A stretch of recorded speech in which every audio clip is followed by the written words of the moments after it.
Good afternoon. I won't keep you very long before lunch. Just a few quick thoughts.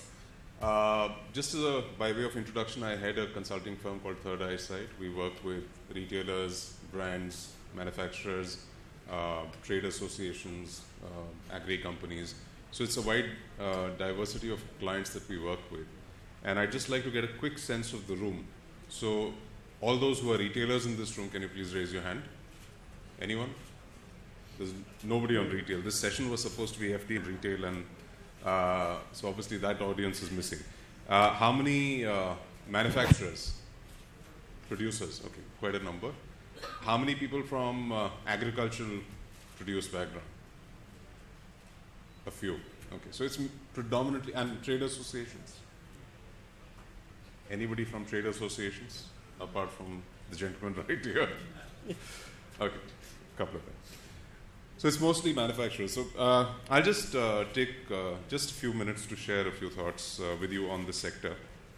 First of all, this session was supposed to be, it was titled Make in India, Platform for Investment Opportunity in Food Processing Sector and through 100% FDI in Food Retail.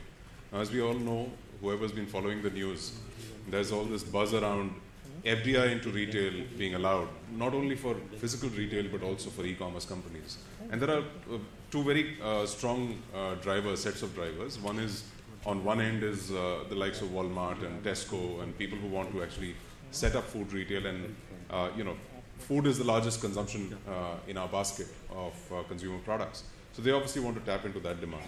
And the second side is Amazon and the likes of it, where again, there's no barriers in terms of location. You're buying on the net, tapping into a consumer who's looking for convenience. And there you need to actually service that demand with food and grocery, which is packaged. So there is obviously a very strong push, a very strong lobby for that to happen. At the same time, there's a very strong lobby against that because there are domestic retailers who've invested a lot of money over the last maybe 10, 15 years in setting up a lot of retail stores.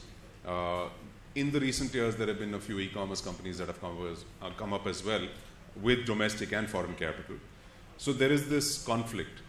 So in this whole ecosystem of food production and supply and retail, there are some fundamental conflicts that we need to be aware of before we get into any kind of thinking about what should be done with this sector. First of all is foreign versus India. And this is a conflict which is there the world over, and I think we'll see that increase in Europe, in the US, in other places. Local versus foreign is a conflict which we will keep seeing. I think we have moved a little bit away from that within not only this government's regime, but also the earlier government's regime, where we've started to welcome foreigners back into the country and said, let's do trade together. And I think it's important to keep that in mind, that local interests will always take predominance over foreign interests. If any government comes in and says, I will give foreign interests precedence, it's going to not be there in power the next time around. So that's something which is to be kept in mind. The second is, there's a conflict between large and small.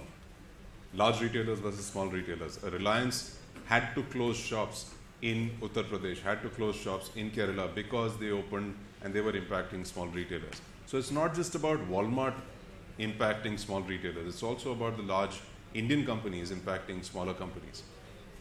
The third conflict is between traditional and modern.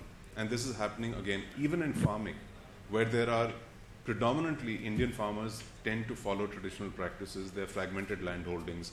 And you have modern entrepreneurial farmers, you have cooperatives, which are adopting different techniques. And there is a conflict which happens at that level as well. And at the local level, it can get hugely political. And there are those, then it starts raising barriers. And so if we're talking about the food supply chain, it's not a simple thing to deal with. And fourthly, the biggest conflict, and that's not really a conflict outright because these are people who are working together, but there are differences of interests and therefore there are conflicts, is between retailer, supplier and the farmer. The interests are not aligned. A retailer wants lower prices, a supplier wants even lower prices, but the farmer wants higher yield and higher prices. So that conflict, just on account of price and commercial terms and various other things, is bound to create friction in that supply chain. Having understood that, I think we need to also acknowledge the fact that retailers are unlikely to invest in the supply chain and in farming. Amazon is not going to set up food processing. Amazon is not going to set up farms which are contract farming. Let's face it, even Future Group hasn't. Future Group has set up food park.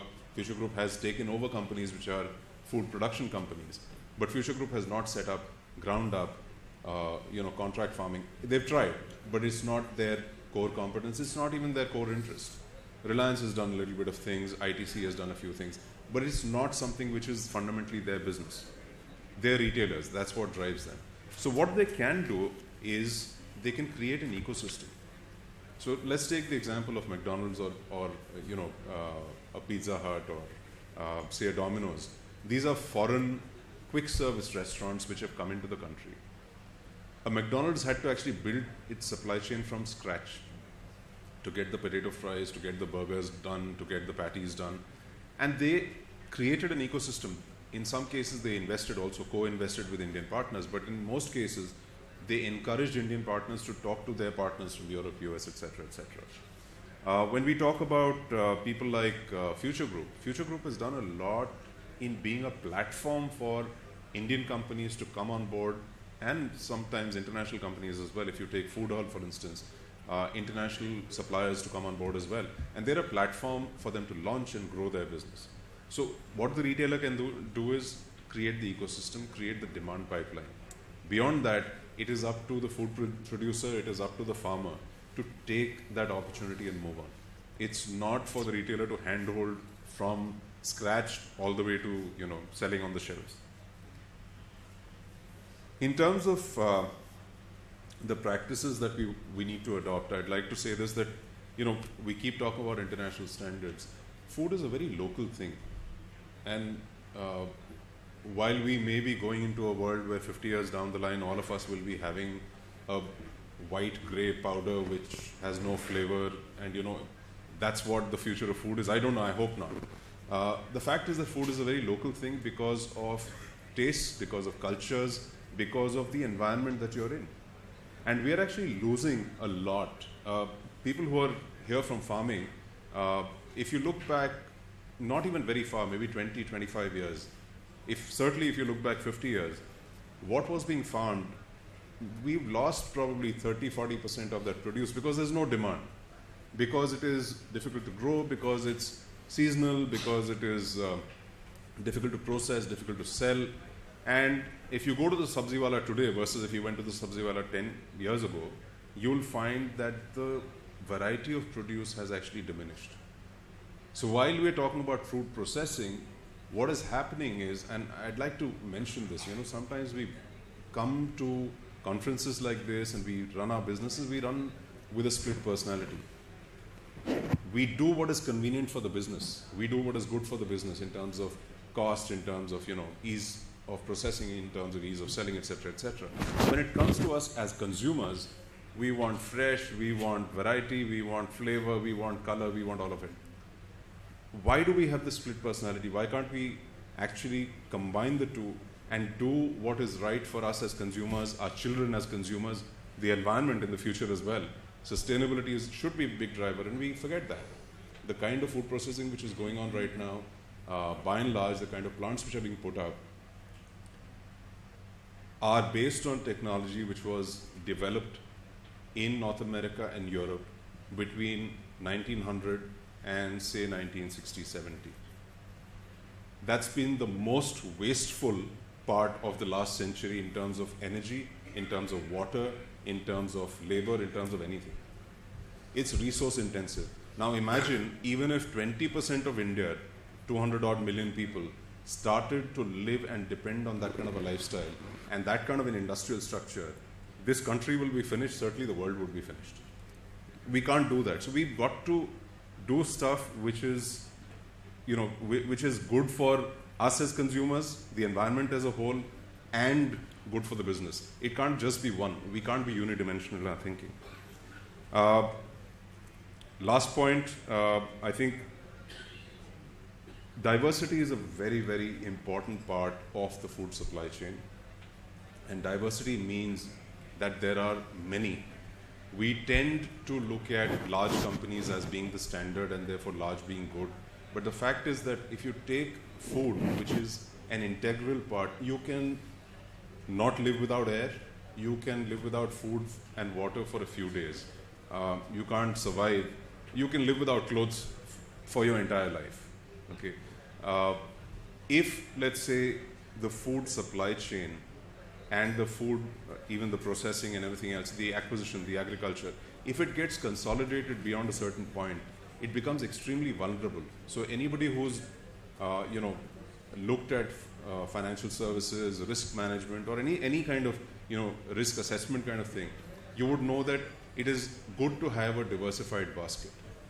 From the point of view of farming, from the point of view of manufacturing, from the point of view of retail, consolidation beyond a certain point is actually detrimental to quality and to safety.